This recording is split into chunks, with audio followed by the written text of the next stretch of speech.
አምላክ ክብሩን ይውሰድ። በሁሉም ስለተደረጉ አገልግሎቶች እግዚአብሔርን በድጋሚ እናመሰግናለን። ያገለገሉትንም እግዚአብሔር ይባርካቸው። ቅድም ሃይማኖት ዝማሬ ስትጀምር አንድ አጥብቃ የተናገረችው ነገር ነበረ። በጣም ነው ልቤን የነካው። ምንድነው እሱ? የጌታን ኢየሱስ ክርስቶስን ምጽአት ነው ደጋግማ ስትናገር የነበረው። ምንድነው ያለችው? 10 ቆነጃጅቶችን አንስታለች ስለ ኢየሱስ ክርስቶስ ምጽአት። መጨረሻ ላይም ደግሞ የምንጠብቀው ታላቁ ተስፋችን አለች። እግዚአብሔር ስሙ ይባረክ። አሁን በእግዚአብሔር ዓለም ወይ በመንፈሳዊ ዓለም ይሄ የሚታየው ዓለም ሁሉ የሚናፍቀው አንድ ነገር አለ። እሱ የኢየሱስ ክርስቶስ መምጣት ነው። እኛ የዘላለም ሕይወት ለማግኘት ነው የምንናፍቀው። ያው ሲመጣ ከዚህ ዓለም ወጥተን ወደ እግዚአብሔር ዘላለማዊ ለመግባት ነው። ይሄ ዓለም ደግሞ የሚታየው ፀሐይ፣ ጨረቃ፣ እኛ ምንዳስሰው ማንዳስሰው ሁሉ ደግሞ ሊጠፉ ነው የሚናፍቁት። ጠፊዎች ናቸው እና የዚህ ዓለም ፍጻሜ ጠፊውም ይናፍቃል፣ የዘላለም ሕይወት ብንወርሰውም እኛም እናፍቃለን። ስለዚህ የነገር ሁሉ ፍጻሜ የጌታ ኢየሱስ ክርስቶስ መምጣት ነው። እግዚአብሔር ስሙ ይባረክ። በወጣቶች ላይ ይሄ ትልቅ የእግዚአብሔር ቃል መሰረታዊ ሀሳብ በእነሱ ውስጥ መኖሩን ሳይ እግዚአብሔር እጅግ አድርጌ አመሰግናለሁ። ጌታ ስሙ ይባረክ። ዛሬ ከተመደበው ከመልእክት ክፍል ቆመን ሲነበብ ሰምተን ወደ ስብከት ውስጥ እገባለሁ። ቅድም ብላቴናዋም ጸልያለች፣ መጀመሪያም ተጸልየዋል። በብላቴናዋ ጸሎት እስማማለሁ። ቆመን እናነባለን። ቅድም መሰዊያ ላይ የተነበበው ቆላስይስ ምዕራፍ 2 ላይ ያለው ነው። ከዛ በፊት ዛሬ እዚህ መሰዊያ ላይ የተመደቡ መልእክት ክፍሎች ኢሳይያስ 26 ከ2 እስከ 9 ወንድማችን ደስታ ያነበበው ነው። የዚህ ክፍል ሀሳብ በእግዚአብሔር ላይ የምትደገፍ ነፍስ ወይ የምትታመን ነፍስ እንደምትለመልምና እንደምትጠግብ ነው የሚናገረው። ቆላስይስ ደግሞ 2 ከ9 እስከ 12 ያለው በጌታ በኢየሱስ ክርስቶስ ያገኘነውን ነፃነት የሚናገር ነው። ሉቃስ 18 ሰው የዘላለም ሕይወት ማግኘት ፍላጎት ስላለው የዘላለም ሕይወት ለማግኘት ምን ማድረግ አለብኝ የሚል ጥያቄ ያነሱበት ነው። ስለዚህ ዛሬ ከመሰዊያው ላይ ከተነበበው የምንካፈለው ቆላስይስ ምዕራፍ 2 ላይ ያለውን ነው። ከ1 ጀምሮ ቢነበብ ሀሳቡ ሙሉ ይሆናል። መልእክት ክፍሉ ከ9 እስከ 12 ላይ ያስቀመጠው ያንን ሙሉ ለማግኘት ምዕራፍ 2 ከ1 ጀምሮ ከቁጥር እስከ 15 ድረስ ያለው በጌታ በኢየሱስ ስም አነባለሁ። ቆላስይስ ምዕራፍ 2 አዲስ ኪዳን ገጽ 181 ላይ አለ። ይሄ ቀድሞ በምንጠቀመው መጽሐፍ ቅዱስ ላይ እንዲህ ይላል። በጌታ በኢየሱስ ስም አነባለሁ። ስለ እናንተና በሎዶቅያውያን ስላሉት ፊቴንም በሥጋ ስላላዩት ሁሉ እንዴት ያለ ትልቅ መጋደል እንዳለኝ ልታውቁ እወዳለሁና ልባችሁ እንዲጸና በፍቅርም ተባብሮ በማስተዋል ወደሚገኝበት ወደ መረዳት ባለጠግነት ሁሉ እንድትደርሱ የእግዚአብሔር ምስጢር እርሱም ክርስቶስን እንድታውቁ እጋደላለሁ። የተሰወረ የጥበብ የእውቀት መዝገብ ሁሉ በእርሱ ነውና ማንም በሚያባብል ቃል እንዳያስታችሁ ይህን እላለሁ። በሥጋ ምንም እንኳን ብርቅ በመንፈስ ከእናንተ ጋር ነኝ። ሥርዓታችሁንም በክርስቶስ ያለውንም የእምነታችሁንም አየው፣ ደስ ይለኛል። እንግዲህ ጌታ ኢየሱስ ክርስቶስን በእርሱ ስር ሰዳችሁ በእርሱ ታነጹ፣ እንደ ተማራችሁም በሃይማኖት ጽኑ፣ ምስጋናም ይብዛላችሁ። እንደ ክርስቶስ ትምህርት ሳይሆን እንደ ሰው ወግና እንደ ዓለማዊ እንደ መጀመሪያ ትምህርት ባለ ፍልስፍና በከንቱ መታለል ማንም እንዳይማርካችሁ ተጠንቀቁ። በእርሱ የመለኮቱ ሙራት ሁሉ በሰውነቱ ተገልጦ ይኖራል። ለአለቅነትና ለሥልጣናት ሁሉ ራስ በሆነው በእርሱ ሆናችሁ ተሞልታችኋል። የሥጋን ሰውነት በመግፈፍ በክርስቶስ በመገረዝ በእጅ ባልተደረገ መገረዝ በእርሱ ሆናችሁ ደግሞ ተገርዛችኋል። በጥምቀቱም ከእርሱ ጋር ተቀብራችኋል። በጥምቀቱም ደግሞ ከሙታን ባስነሳ በእግዚአብሔር አሰራር በማመናችሁ ከእርሱ ጋር ተነስታችኋል። እናንተ በበደላችሁ ሥጋ ባለመገረዝ ኃጢአት በሆናችሁ ጊዜ ከእርሱ ጋር ሕይወትን ሰጣችሁ፣ በደላችሁን ሁሉ ይቅር አላችሁ። በእኛ ላይ የነበረውን የሚቃወምንን በትእዛዝ የተጻፈውንም የዕዳ ጽሕፈት ደመሰሰው። እርሱም በመስቀል ጠርጎ ከመንገድ አስወገደው።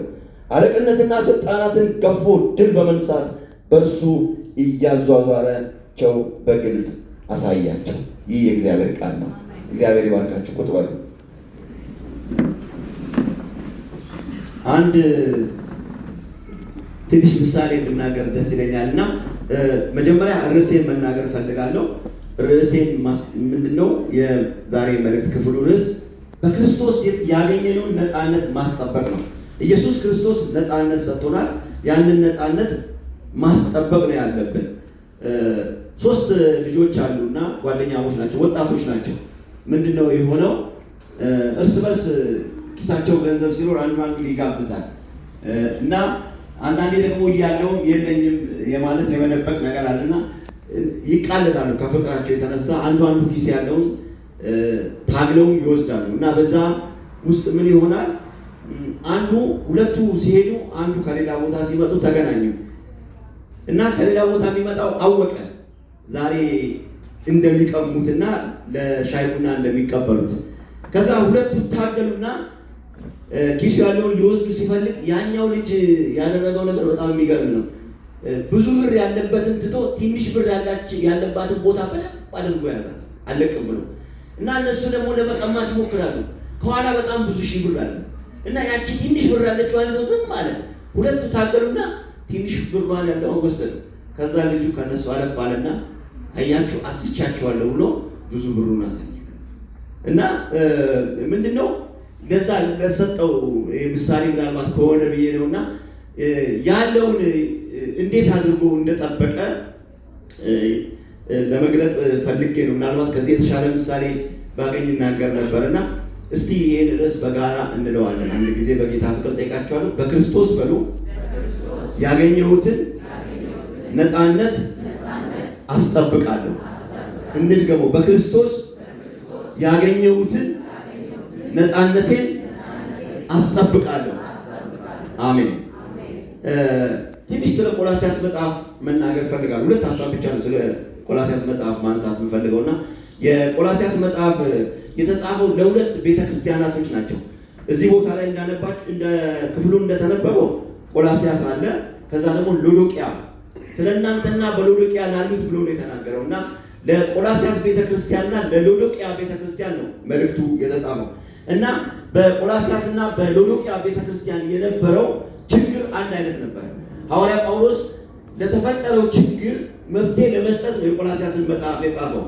ስለዚህ ምን አደረገ? በቆላስይስና በሎዶቅያ መካከል ለነበረው ችግር እስር ቤት ሆኖ ጳውሎስ ይህንን መልእክት ጻፈ። በቆላስይስና በሎዶቅያ መካከል ያለው ኪሎ ሜትር በጣም ትንሽ ነው። የ17 የ18 ኪሎ ሜትር ልዩነት ነው ያላቸው። ስለዚህ ቆላስይስ ውስጥ ተነቦ ይሄ የሐዋርያው የጳውሎስ መልእክት ወደ ሎዶቅያ ይሄዳል እና ያንን ለተፈጠረው ችግር መልስ ሰጠ። አንዳንድ ጊዜ እችል ባነሳ በጣም ደስ ይለኛል። ሚዲያ ላይ ልትሰሙ ትችላላችሁ። በዚህ የተነበበው ክፍል ያው መልእክት ነው የሚለው እና አንዳንዶች ደግሞ ያው ሌተር ወይ ደግሞ ደብዳቤ ብሎ ይጠራል እና ይሄ ነገር ትንሽ ለመጽሐፍ ቅዱስ የምንሰጠውን ቫልዩ ያወርዳል። እኔ ደስ አይለኝም። እኔም ብቻ ሳይሆን አንዳንድ ጊዜ እንደ ምክር ይነሳል። እንዲሁም ጢሞቴዎስ ምዕራፍ 3 ቁጥር 16 ላይ ቅዱሳት መጽሐፍት ብሎ ነው ጳውሎስ የሚጠራው። ቅዱሳት መጽሐፍት እንጂ ደብዳቤ አይደለም የሚለው እና አንዳንድ ጊዜ ሰዎች ትንሽ ራሳቸውን ልዩ ለማድረግ ይፈልጉና ይህንን ደብዳቤ ሲጽፍ ይላሉ። እንደዛ አይባልም። እግዚአብሔር ስሙ ይባረክ እና ይሰቀጥጣል። ይሄ የእግዚአብሔር ቃል ነው። አሜን። ደግሞ መጽሐፍ ነው ከደብዳቤ የሚበልጥ። እኔ እንዲሁም በእውነት ስነግራችሁ ፈተና ላይ መጥቶ ሌተር የሚለውን ሌተር ብዬ አልጻፍኩም። ለምን? እንዴት የእግዚአብሔር ቃል ደብዳቤ ብዬ ብቻ አልፈዋለሁ። እውነት ነው፣ የፍቅር መልእክት ነው። ከአንድ ገጽ ያለፈ ሆን ብዬ ሌክስ ያገኘው ይሄ የተከበረ የእግዚአብሔር ቃል ነው። የእግዚአብሔር የፍቅር መልእክት ነው የተላከ። እግዚአብሔር ስሙ ብሩክ ይሁን እና ምንድን ነው የሚለውን ብናይ ደስ ይለኛል። በዚህ በቆላስይስ ቤተክርስቲያን ላይ የተከሰተው የነበረው ችግሩን ማወቅ አለብን። ሐዋርያ ጳውሎስ ይሄን የተናገረበት ምን ነበረ ችግራቸው የሚለውን ብናውቅ ደስ ይለኛል። የመጀመሪያው ቆላስይስ ምዕራፍ 2 ከቁጥር 16 እስከ 17 እና ቆላስይስ 2:11 3:11 ላይ ይህን ሀሳብ ይናገራል። በቆላስይስ ቤተክርስቲያን የነበረው ከፍተኛ የወግ አጥባቂነት ነበረ። ወግ ያጠብቃሉና ወጋቸው ደግሞ ምን ላይ የተመሰረተ ነው? የአይሁድ አስተምሮት ላይ ነው። እና የአይሁድ ልማት፣ የአይሁድ ስርዓት ጫና በቤተ ክርስቲያን ትልቅ ተጽዕኖ ፈጥሮ ነበር። ስለዚህ ከሌላ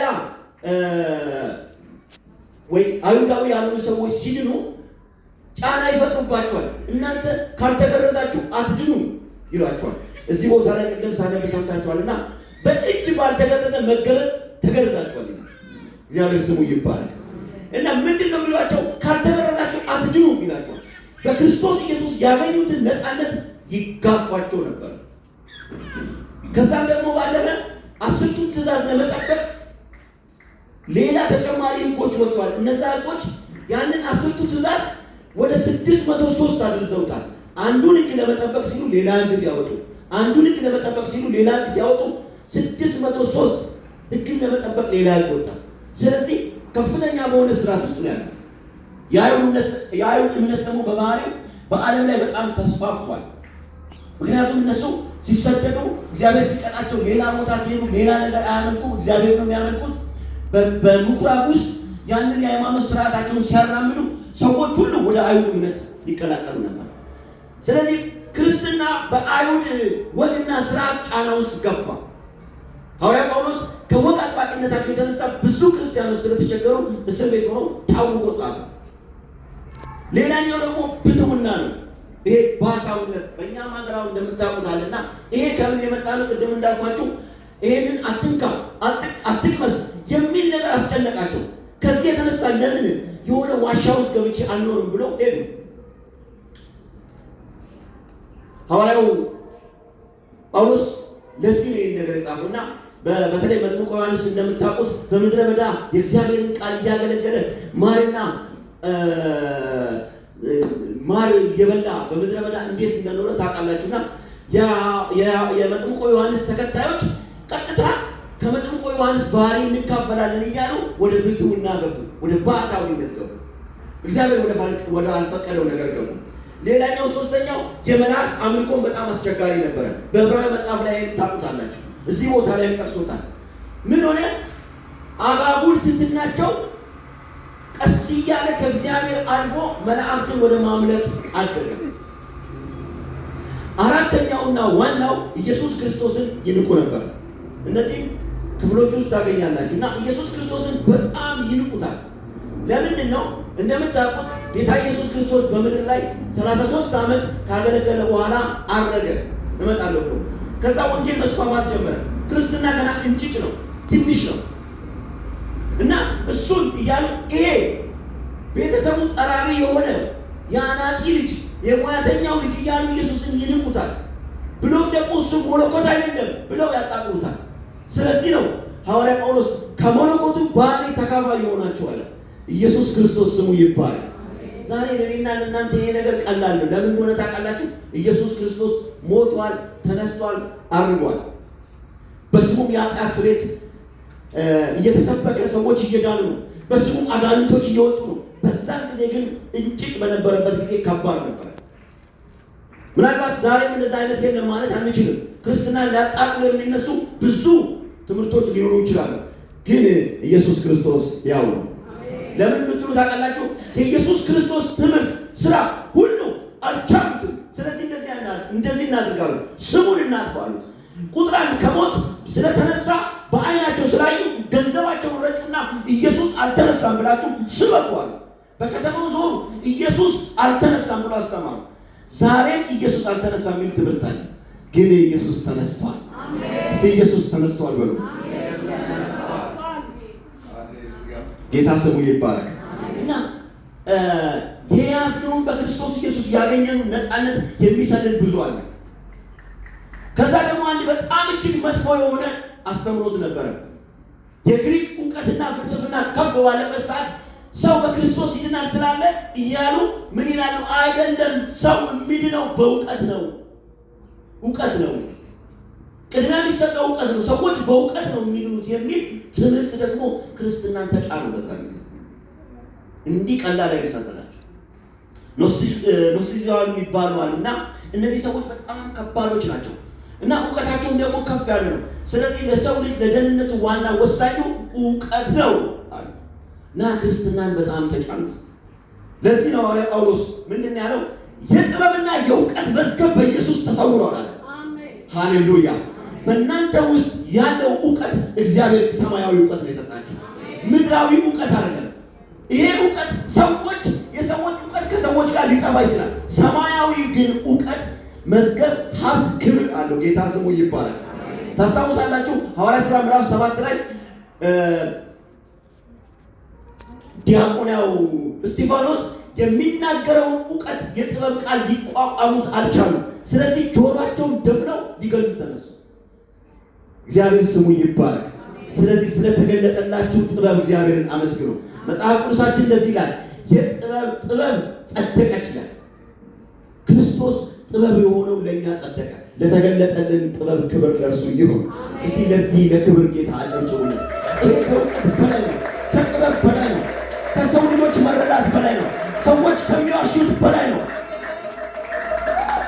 የሰው የውስጥን መንፈስ የሚለይ ነፍስ ስጋን የሚለይ ይሄ ቃል ነው።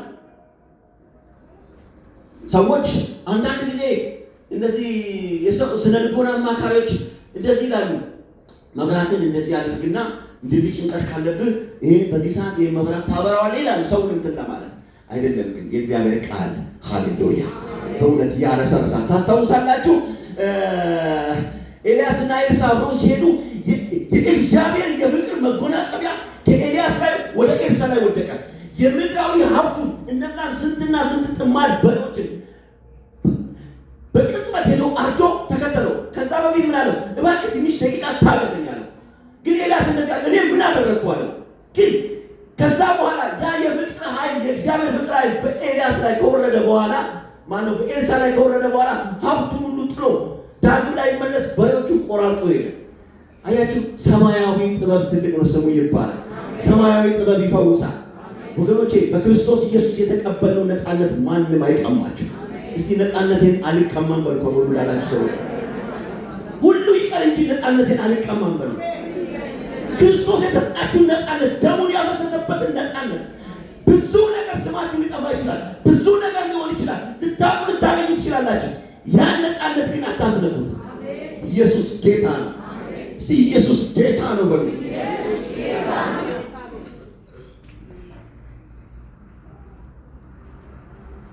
የተሰወረ የጥበብና የእውቀት ሀብት መዝገብ ሁሉ የሚገኘው በኢየሱስ ላይ ነው።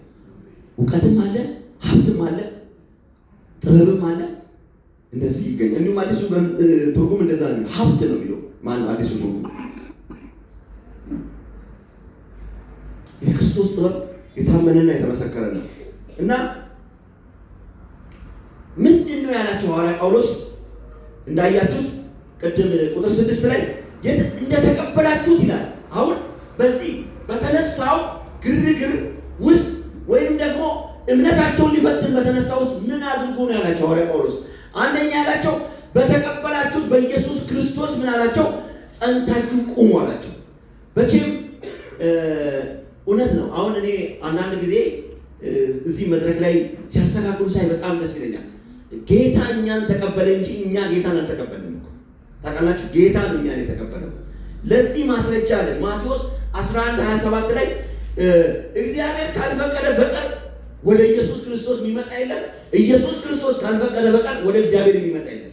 ስለዚህ የተቀበለን እግዚአብሔር እንጂ እኛ እግዚአብሔርን አልተቀበልንም። ይሄን እናምናለን። እስቲ እጆቻችሁን ብድግ አድርጉ። እኔን የተቀበለኝ በሉ። ከና ኃጢአቴ ያቀፈኝ የኃጢአት ይቅርታ የሰጠኝ ኢየሱስ ነው። አጨብጭቡለት። እውነት ከዛ ምን አላቸው? በተቀበላችሁት ደግሞ ኑሩ አላቸው። 2:7 ላይ በተቀበላችሁበት ተቀበላችኋል፣ በሱ ኑሩበት አላቸው። በኢየሱስ ክርስቶስ ኑሩ አላቸው። መኖር እንግዲህ ብዙ አቅጣጫ አለውና እሱን መንካት አልፈልግም። ከዛ ደግሞ ስር ሰዳችሁ ታነጹ አላቸው። መታነጽ ወይም መገንባት፣ በክርስቶስ ኢየሱስ ሆናችሁ ስር ወደ ታች ስደዱ። ከዛ በኋላ ታነጹ። እዛ ላይ ፍሬ ወይንም አፍሩ የሚል ምክር ሰጣቸው። አምስተኛው ደግሞ በእምነታችሁ ጽኑ፣ ያመናችሁበትን ማንም እንዳይነቀንቃችሁ አለ። አራተኛ ላይ በእምነታችሁ ጽኑ አለ። እምነት የሚባለው በክርስቶስ ኢየሱስ አምኖ መጽናትና እንደገና ደግሞ የጸጋ ስጦታን የምንቀበልበትን መንገድ ለማስቀመጥ ነው። ከዛ መጨረሻ ላይ ምን አለ? ይሄን ካደረጋችሁ በኋላ የተትረፈረፈ ምስጋና ለእግዚአብሔር አቅርቡ አለ። ይሄ ከሆነ በኋላ በሕይወታችሁ ለክርስቶስ የተትረፈረፈ ምስጋና አቅርቡ አለ። እግዚአብሔር ስሙ ይባላል። በዚህ ግን አቋም እያለን ማድረግ ያለብንን ነገር ማንሳት ፈልጋለሁ፣ ወይም ማሰብ ያለብንን። ጳውሎስ ያስቀመጠው ይሄን ነው። ለምጽፉ ቆላስይስ 2:8 ላይ እንዲህ ይላል፣ አለመማረክ ለምኑ? ለአይሁድ ወግ፣ ለከንቱ ለዓለማዊ ትምህርት ለእነዚህ አትማረኩ አለ። እስቲ እጆቻችሁን ይሄ ከዚህ በኋላ ምንን አስብላችኋለሁ? እኔ በሉ አልማረክም በሉ። በክርስቶስ የተሰጠኝን ነፃነቴን አልለቅም። እግዚአብሔር እንዳፋችሁ ቃል ያጽናላችሁ። ከዚህ ዓለም ጥበብ እግዚአብሔር ይሰውራችሁ። የዓለም ጥበብ የክርስቶስን ክብርን የምታደንቅ እንጂ ክርስቶስን ዝቅ አድርጋ እሱን ከፍ የምታደርጋለች ደግሞ ማድረግም አትችልም። ስለዚህ ምንድን ነው ያላቸው? አትማረኩ። በምንድን ነው የሚማረኩት? በሰዎች ልምድ፣ ውጫዊ በሆኑ መንገዶች፣ እንደ ዓለማውያን እንደ መጀመሪያ ትምህርት፣ እግዚአብሔር የለሽ ትምህርት እግዚአብሔር ስራውን ያፍርሰው። ሌላኛው ሁለተኛው ምንድን ነው? በክርስቶስ ኢየሱስ ውስጥ የተገለጠውን የመለኮትን ኃይል ማሰብ መቻል አለብን። ለእነሱ የሰጣቸው ምንድን ነው? በዛን ጊዜ እነሱ ይውላችሁ ያው እዛ ጊዜ ትምህርቱ ነበር እንዳልኳችሁ። ምንድን ነው ትምህርቱ? ኢየሱስ አልተነሳም የሚለውን ትምህርት ነበር። ለምን? ለተወሰነ ጊዜ ሄዷል። ግን እሱ እንዲህ አላቸው፣ መለኮቱ በሰውነቱ ተገልጧል። እሱ እኮ እግዚአብሔር ነው አላቸው። ሃሌሉያ! እስቲ እንዲህ በሉ፣ እጃችሁን አንሱ። ሰይጣን ይፈር። ይሄ ትምህርት ዛሬ የለም። እጃችሁን እንዳነሳችሁ እስቲ አንድ ጥያቄ ልጠይቃችሁ። እግዚአብሔር አይደለም ክርስቶስ የሚል ትምህርት የለም። አታውቁም? ታውቃላችሁ።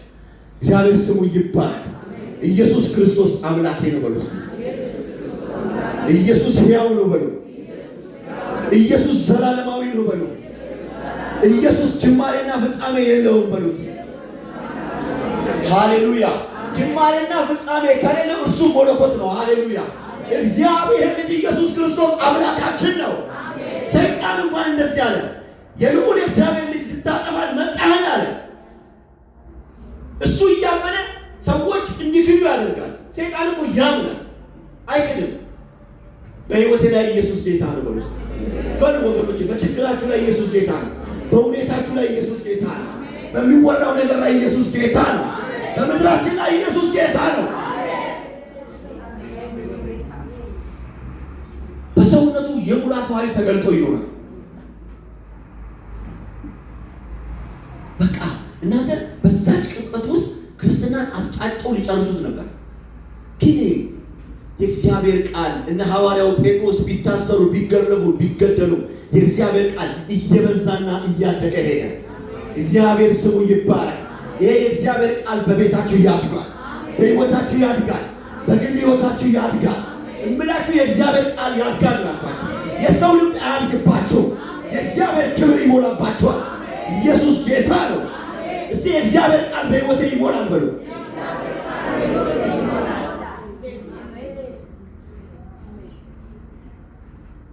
አምላክ አድርገን እያሉ ሊያጥላሉ ፈለጉት።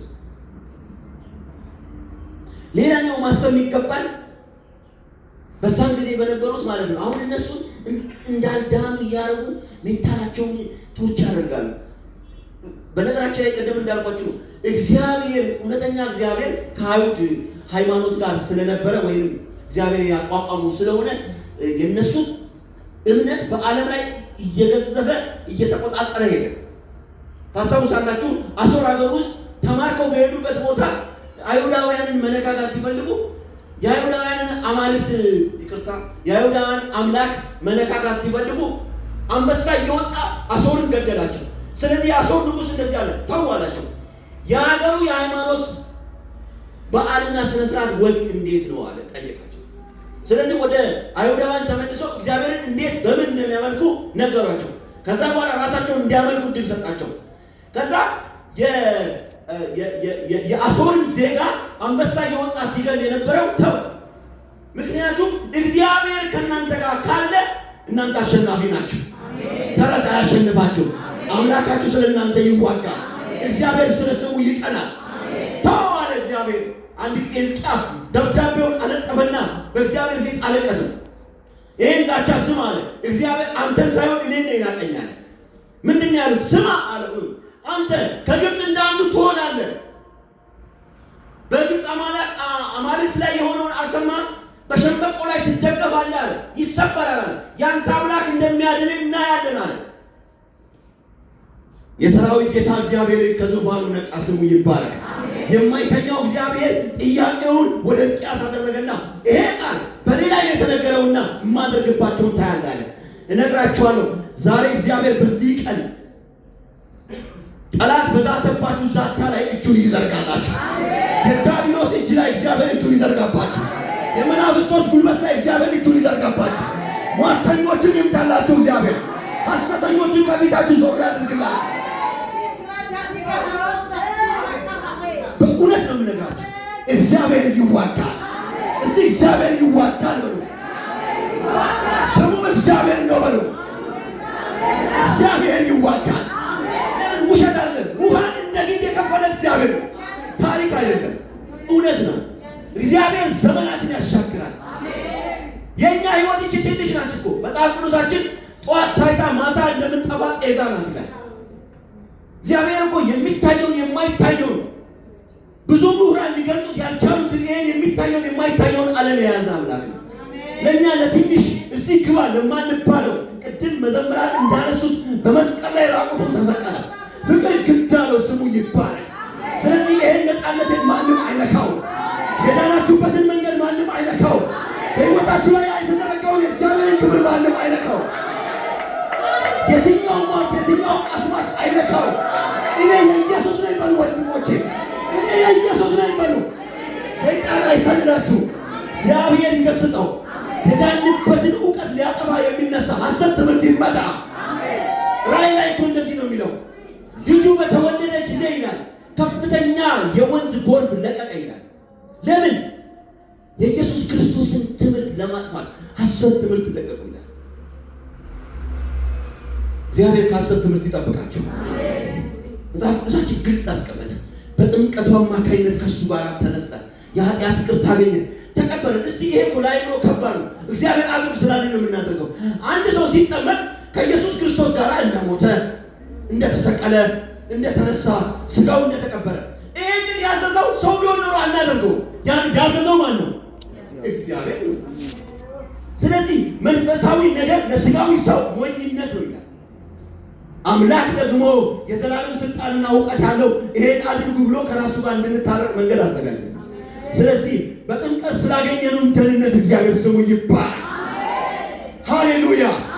በማመናችን ያገኘነው ደህንነት እግዚአብሔር ስሙ ይባላል። ከአብርሃም ጋር ስለተቀላቀልን እግዚአብሔር ይባላል። እንዴ ስሙ፣ አብርሃምና ሙሴ ለአይሁዳውያን በጣም ከባድ ናቸው። አንተ ሙሴና አብርሃምን ነካ ማለት በሕይወት አትኖርም። ግን የሰራዊት ጌታ እግዚአብሔር እንደዚህ አለ። ጌታ ኢየሱስ ክርስቶስ እንደዚህ አለ። ይኸውላችሁ በእውነት እኔ ከአብርሃም በፊት ነበርኳል። አንድ ነገር ልንገራችሁ፣ እኔና እናንተ በጣም እድለኞች ነን። አብርሃም ራሱ ማለት ነው አክሊል የሚጠብቀው እኛን ነው። የዘመን ፍጻሜ ሲሆን ከእኛ ጋር መጥቶ አክሊል ይቀበላል። መጽሐፍ ቅዱስ ነው የሚለው አይቀድሙንም እነሱ። ከእግዚአብሔር ጋር የምንቀበለው የግል አክሊል አብርሃም ያንን የሰራውን እኛን ጠብቆ ነው የሚቀበለው። ስለዚህ ከአብርሃም ጋር ለመሸለም ስለተዘጋጃችሁ እግዚአብሔር ስሙ ይባላል። በማመን ያገኛችሁትን ነፃነት እግዚአብሔር ስለሰጠን ስሙ ይባላል።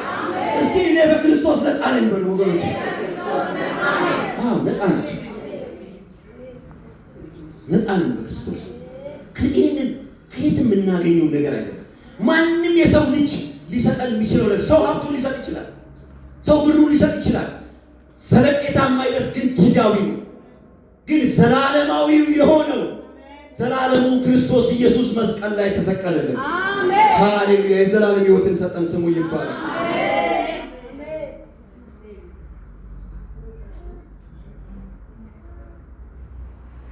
ቁጥር 15 ላይ በደንብ ወደምናገርበት ቦታ ይላል። በትንሣኤው ኃይል ማመን ነው ሌላኛው። ይሄንን ያው ተመሳሳይ ቢሆንም ግን ትኩረት መስጠት ስላለብን ነው ማነሳውና በትንሣኤው ኃይል እኛ ማመን አለብን። ይሄ የትንሣኤው ኃይል የክርስትናችን መሰረት ነው፣ ዋና ወሳኝ ነው። በትንሣኤው ኃይል እናምናለን። እግዚአብሔር ስሙ ይባረክ። ክርስቶስ ኢየሱስ ወደ ትንሣኤ ከመድረሱ በፊት ወይም ደግሞ ከመነሳቱ በፊት መስቀል ላይ ያደረገውን ነገር ማየት ወሳኝ ነው።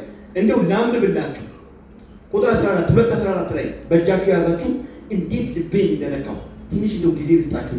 ያላችሁ በሞባይላችሁ በእንትናችሁ አውጡና እዩ። መጽሐፍ ቅዱስ የያዛችሁ እዛው ቆላስይስ ምዕራፍ 2 ቁጥር 14 ጀምሮ አነባለሁ። ገጽ 181 ላይ ያለው እንዲህ ይላል፣ የሚቃወምን በትእዛዝ የተጻፈውን የዕዳ ጽሕፈት ደመሰሰው። እስቲ አብረን እንበለው። የሚቃወምን በትእዛዝ የተጻፈውን የዕዳ ጽሕፈት ደመሰሰው፣ እርሱም በመስቀል ጠርጎ ከመንገድ አስወገደው። ቁጥር 15 አለቅነትና ስልጣናትን ገፎ ድል በመንሳት እያዟዟራቸው በግልጥ አሳየ። እግዚአብሔር ስሙ ይባረክ። የሚገርማችሁ ነገር ይላችሁ የሚቃወመን በትእዛዝ የተጻፈ አለ። ለምሳሌ እንደው የሕግ ባለሙያ ልትኖሩም ትችላላችሁ ወይ ልታቁም ትችላላችሁ። አንድ ሰው ዕዳ ካለበት የተጻፈ ከሆነ ያ ዕዳ ሁል ጊዜ እስካልተቀደደ ድረስ ይቃወማል። ይሄ የታወቀ ነገር ነው። ዕዳ ካለበት ይቃወማል። እንዲሁም ስለ ፍትሐ ብሔር ላይ አንድ ሰው ከ500 ብር በላይ ያለ መፈራረም መቀበል ወይም መስጠት ነው እንጂ ከዛ በላይ ከሆነ የግድ መጻጻፍ አለበት ነው የሚለው። ተፈራርሞ ነው መቀበል አለበት ነው የሚለው። ደግሞ ዕዳ ያለበት ሰው በሰው ፊት ይቆማል ወገኖች፣ አይቆምም። ዕዳ ያለበት ሰው እንደው ገጥማችሁ ካወቃችሁ ትሸሻላችሁ። ባለዕዳው በዚህ በኩል ከመጣ በዛኛው በኩል ትሄዳላችሁ። ለዚህ ትልቅ ማስረጃ ልንገራችሁ። ባሌ እግዚአብሔርን እንደሚፈራ አንተ ታውቃለህ። ዕዳ እኔና ልጆቼን ሊወስድ ነው አለ። በአይሁዳውያን ዘመን ዕዳ ያለበት ሰው ጆሮ ይበሳና እድሜው እስኪያልቅ ድረስ እዛ ቤት ውስጥ አገልጋይ ይሆናል። ምክንያቱም ምንድን ነው? ዕዳ ነው። ዕዳ አይለቅም። መጽሐፍ ቅዱስ እንደዚህ ነው የሚላቸው፣ በትእዛዝ የተጻፈ ዕዳ። ይሄ ዕዳ ካልተቀደደ በስተቀር ያ ሰውዬ አይለቀም። መጽሐፍ ቅዱሳችን እንደዚህ ነው የሚለው። ስለዚህ የተጻፈ ዕዳ ነው። ይሄን ዕዳ ደግሞ የኃጢአት ዕዳ ነው እግዚአብሔር የሚያስተምረን። ይሄ የኃጢአት ዕዳ በግልጽ ተቀምጧል። ሁሉም ኃጢአት ሰርቷል፣ የእግዚአብሔር ክብር ጎድሏቸዋል። ስለዚህ ከእግዚአብሔር ፊት ከቅጣት የሚተርፍ የለም። ይህንን መክፈል የሚችል አጣ። መጽሐፍ ቅዱሳችን በኢሳይያስ ላይ አንድም ሰው ወደ እኔ ሊማልድ አጣ ይላል። ሃሌሉያ! ሰው ብቁ ሆኖ የተገኘ የለም። ማናቸውም በምድር ላይ አሁን ቅዱስ ብለን የምንጠራቸው የምንከራከርላቸው ንጹሕ ሆኖ መገኘት አልቻሉም። ንጹሕ ሆኖ የተገኘው ኢየሱስ ክርስቶስ በከሳሾቹ ፊት ቆሞ እንዳላቸው ምን እንዳላቸው ታውቃላችሁ? ከእናንተ መካከል እኔን ስለ ኃጢአት ሊከሰኝ ማን ነው አለ። ያ ማለት ሌላ ሁሉ ኃጢአተኛ ነው። እግዚአብሔር ደግሞ ኃጢአትን ሊያስወግድ የፈለገው ኃጢአት በሌለበት ነው። ኃጢአት የሌለበት ልጁ ስሙ ይባረክ። አንድም እንከን አላገኙበትም። እንዲሁም ሉቃስ 13 ላይ ምን እንደሚል ታውቃላችሁ? ኢየሱስ ክርስቶስን ከአፉ በሚወጣው ቃል ለመክሰስ ሲፈልጉ ቶሎ ቶሎ እንዲናገር ያደርጉታል። ኢየሱስ ግን አንሳትም። እኔና እናንተ ብንሆን እንስታለን። ብዙ ለዚህ ነው እኮ የሚባለው ብዙ ያወራ ሰው ይስታል። እና ኢየሱስ ክርስቶስ ብዙ ቢያወሩ አይስትም። ያልወደቀላችሁ ጌታ ኢየሱስ ክርስቶስ አለላችሁ። በቃልና በስራ የበረታ ኢየሱስ አለልን። ሃሌሉያ! ኢየሱስ በቃሉም የበረታ ነው፣ በስራም የበረታ ነው። ይሄንን አመጣና ስለ ዕዳችን መስቀል ላይ ጠረቀው ይላል። ሰበሰበና የኔን ኃጢአት የወጣቶችን የሽማግሌዎችን ኃጢአት አመጣና መስቀል ላይ ጠረገው ይላል። እንዴት እንደሚያስደስተኝ አስባችኋል? ችግሩ ሁሉ አንዳንድ ጊዜ ደስ የማይሉ ቆሻሻዎችን ሰብሰብ ባርጋችሁ ስታቃጥሉ ደስ አይልም? ልክ እንደዚህ ነው። ጌታ እግዚአብሔር በልጁ ላይ ጨከነና ልጁም በአባቱ ፊት የብዙዎችን ኃጢአት ሰበሰበና መስቀል ላይ ጣረቀው። ከዛ ከመንገዳችን ላይ ዞር አደረገው ይላል። ስለዚህ ዕዳችን ማን አንተና ብሎ የሚጠይቅ የለም። ቅድም በዕዳ ምክንያት የሚሸማቀቅ የነበረው ሕዝብ አሁን ስለ ኃጢአቱ ዋጋ የከፈለውን ኢየሱስ ክርስቶስን እያሳየ ደረቱን ነፍቶ ይሄዳል። ያቺን ሴት ታስታውሳላችሁ? ዮሐንስ ወንጌል ምዕራፍ 8 ላይ ሁሉም መጡ፣ ድንጋይ ያዙ፣ ሊወግሯት ተነሱ። ኢየሱስ ክርስቶስ አንድ ጥያቄ ጠየቀ። ማንም ከመካከላችሁ ኃጢአት ያልሰራ ይውገራት አለ። ሕግ ተነሳ እዛ ቦታ ላይ፣ ጸጋም አለ። አያችሁ፣ እነዛ ሰዎች ትክክለኛ ናቸው። መንገዳቸው ትክክል ነው። ያመነዘረ ሰው በድንጋይ ተወግሮ ይገደላል። ነገር ግን ኢየሱስ ክርስቶስ ደግሞ ምን ትላላችሁ? ይሄ ሁለት ነው ዓላማው። አንደኛ ኢየሱስ ክርስቶስ ሐሰት አስተማሪ እንደሆነ ለመግለጥ ነው። ለምን? እሱ ከእግዚአብሔር ተልኬያለሁ ካለ የሙሴ ሕግ ደግሞ ምንድን ነው የሚለው? ያመነዘረ ሰው በድንጋይ ተወግሮ ይገደል ነው የሚለው። ስለዚህ ኢየሱስ ክርስቶስን አስተምሮቱንና እንደገና ደግሞ የመጣበትን ዓላማ ለማሳት ነው የፈለጉት። ኢየሱስ ክርስቶስ ቅድም እንዳልኳችሁ አይረታም። እስቲ እግዚአብሔር አይረታም በሉ። እግዚአብሔር በባህሪው ሳይሆን ስለኛ እግዚአብሔር ስለኛ አይረታም በሉ። እግዚአብሔር ስለኛ አይረታም በሉ። በጉዳያችሁ ላይ እግዚአብሔር አይረታም። በገጠማችሁ ነገር ላይ እግዚአብሔር አይረታም። እና እንዲህ አላቸው። የመጣበት ዓላማ ነፍስ ለማጥፋት አለ። እሱ ደግሞ ሕግንም አልተቃወመም። ሕግን የሰጠው ራሱ ነው። በብሉይ ኪዳን ቀላል ነው። እንደዚህ መርታት አለ። ከመካከላችሁ ኃጢአት ያልሰራ ይውገራታል። ሁሉም ሲያስብ ከትላንትና ወዲያ የዛሬ 2 ዓመት ምናምን የሰራው ነገር አለ። ሚሞራይዝ እያደረጉ ነው። ስለዚህ ይሄ ደግሞ ብሎ ድንጋዩን ትቶ ሄዱ። እግዚአብሔር ስሙ ይባረክ። ለዚህ ነው የዕዳን ጽሕፈት ከእናንተ ላይ እግዚአብሔር አስወገደው። የምትከሰሱበትን መላእክት ሊሆን ይችላል ሊከሳችሁ፣ ሰው ሊሆን ይችላል ሊከሳችሁ፣ ሰይጣን ሊሆን ይችላል ሊከሳችሁ። እግዚአብሔር ግን ነፃ አድርጓችኋል።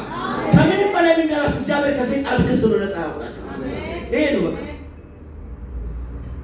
ዞር ያደረገው። ከዛ አለቅነትና ስልጣናትን ገፎ ይላል። አለቅነትና ስልጣናትን ገፎ ድል በመንሳት እያዟዟረ አሳያቸው። አንድ ትልቅ ሚስጥር ልንገራችሁ። እግዚአብሔር ዛሬ የጠላቶቻችን ኃይል ይመታል። እችን ትኩረት ሰጥታችሁ እንድሰሙ ፈልጋለሁ። ይኸውላችሁ መሳፍንት ምዕራፍ 1 ቁጥር 6 ላይ መጽሐፍ ቅዱስ የያዛችሁ በሞባይላችሁም ብታዩ ጥሩ ነው። እንዲህ ይላል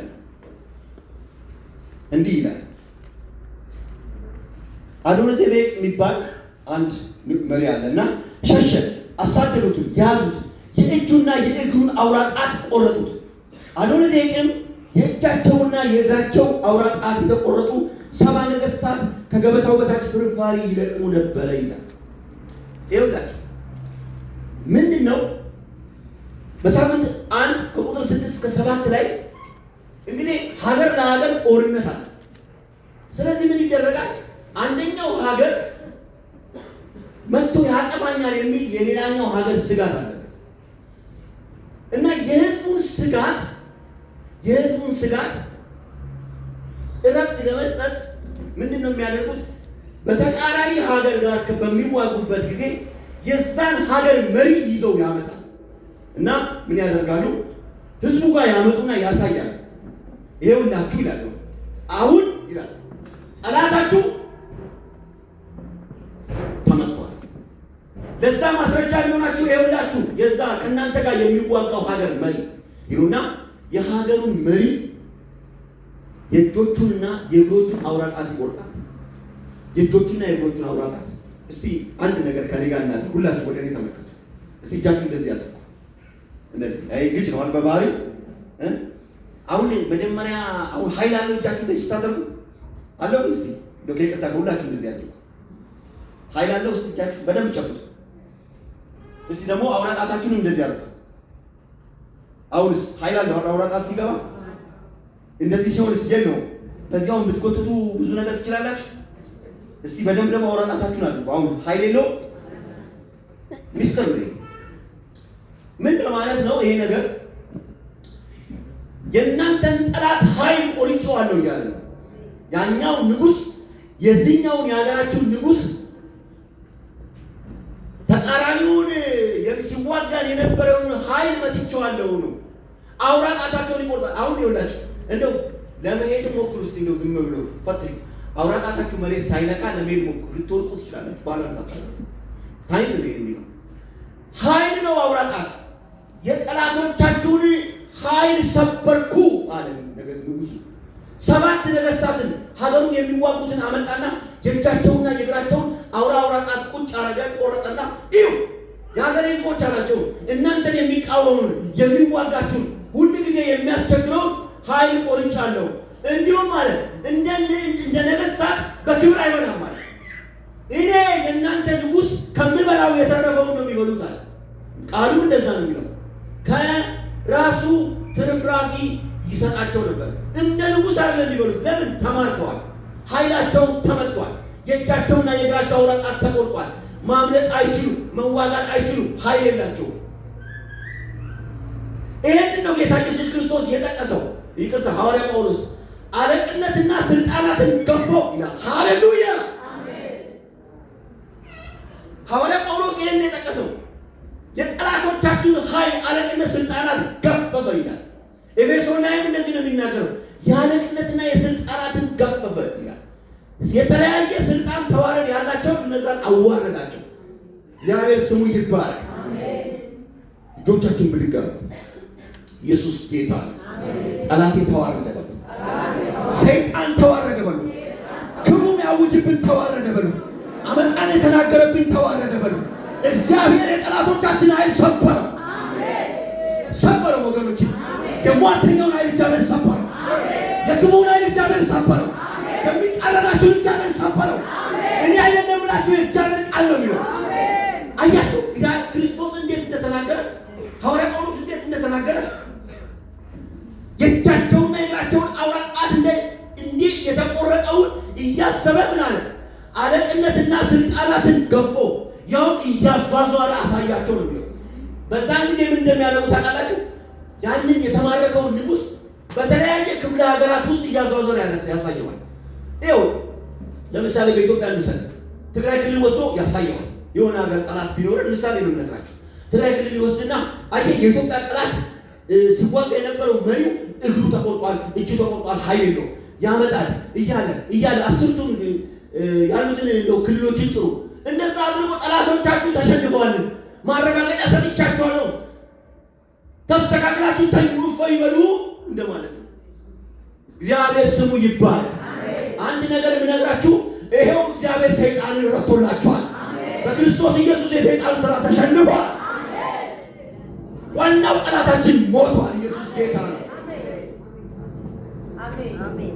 ውጊያችን ከደምና ከስጋ ጋር አይደለም አለ ሐዋርያ ጳውሎስ።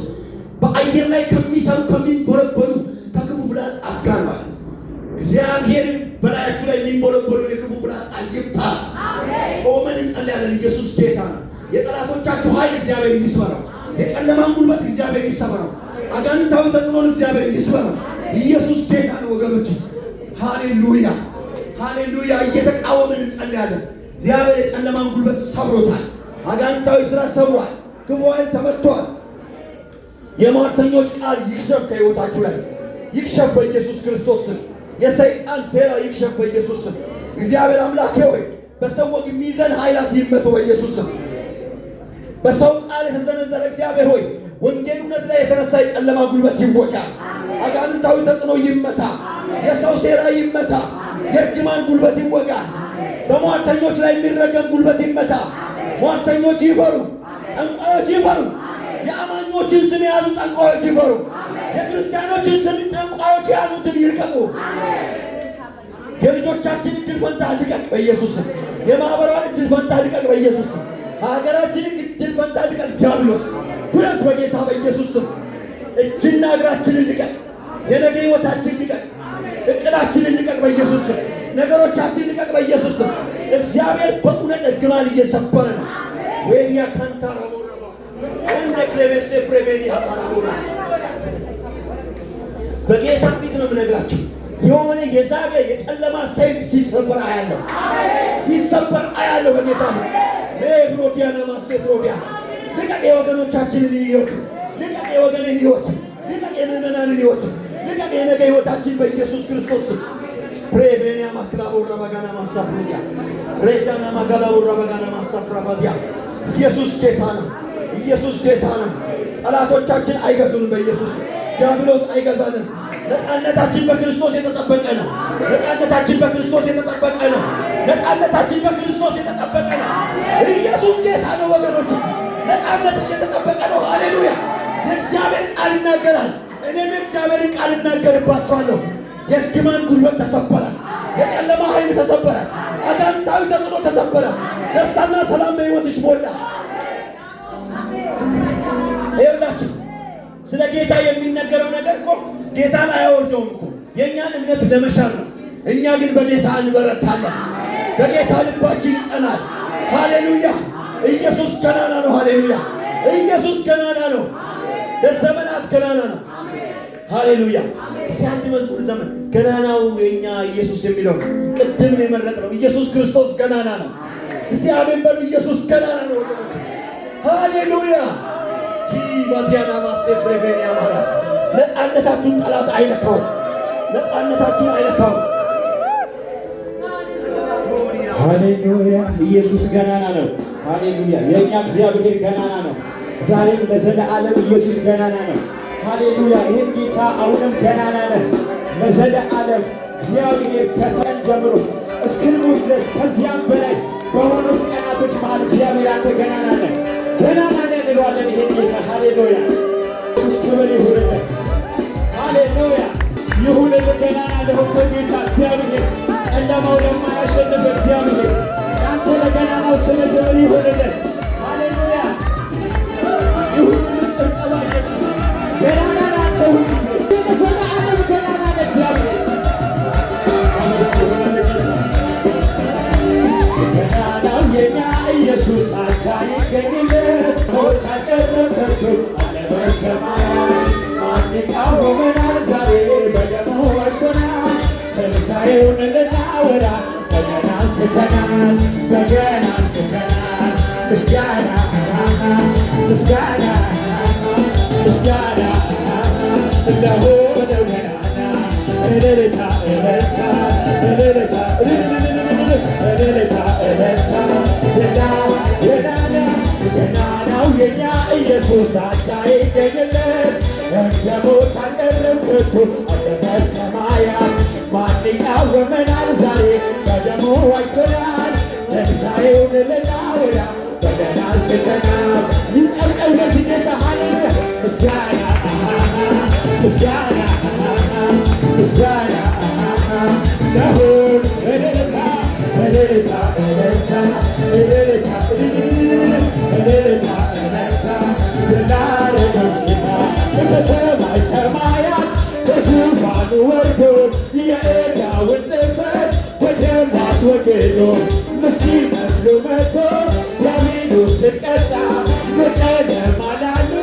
አቤት ኢየሱስ አንተ ገናናው የኛ አቻ ይገኝለት እንደ ሞት አልቀረም ከቶ በሰማያት ማን ይቃወመናል? ዛሬ በደሙ ዋጅቶናል። ትንሣኤውን ልናወራ በገናችንን ከፍ አድርገናል። አቤት ኢየሱስ ምስጋና ምስጋና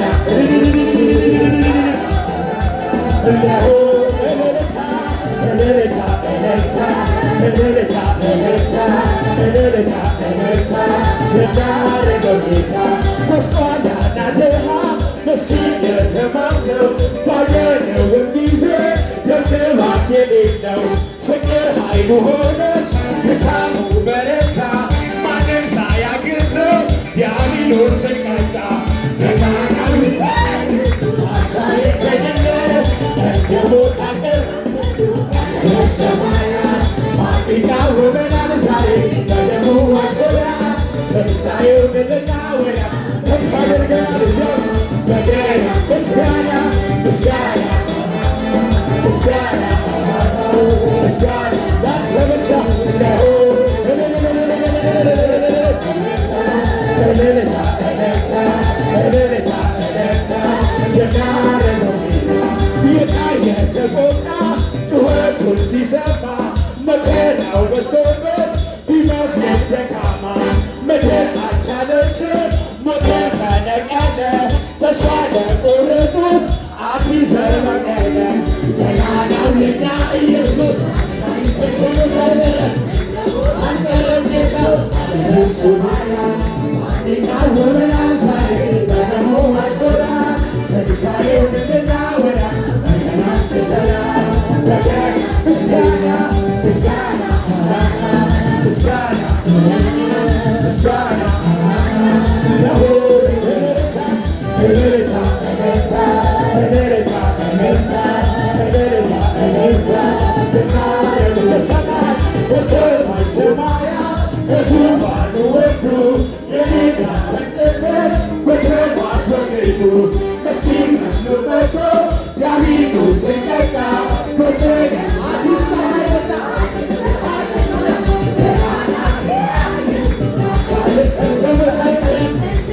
አለ በሰማያት ኢየሱስ ይቃወመናል ዛሬ በደሙ አስሮ ለምሳሌው እንድናወራ የገናችንን ምስጋና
እግዚአብሔር ይባርካችሁ በላቸው።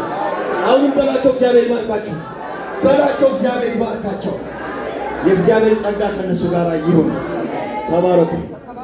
እናንተንም እግዚአብሔር አምላክ ይባርክ። የመጨረሻ ርዕሴን ብዬ ወርዳለሁ። በክርስቶስ ነፃ ነኝ በሉ። በክርስቶስ ነፃ ነኝ። አሜን። ለዘላለም ነፃ ሁኑ።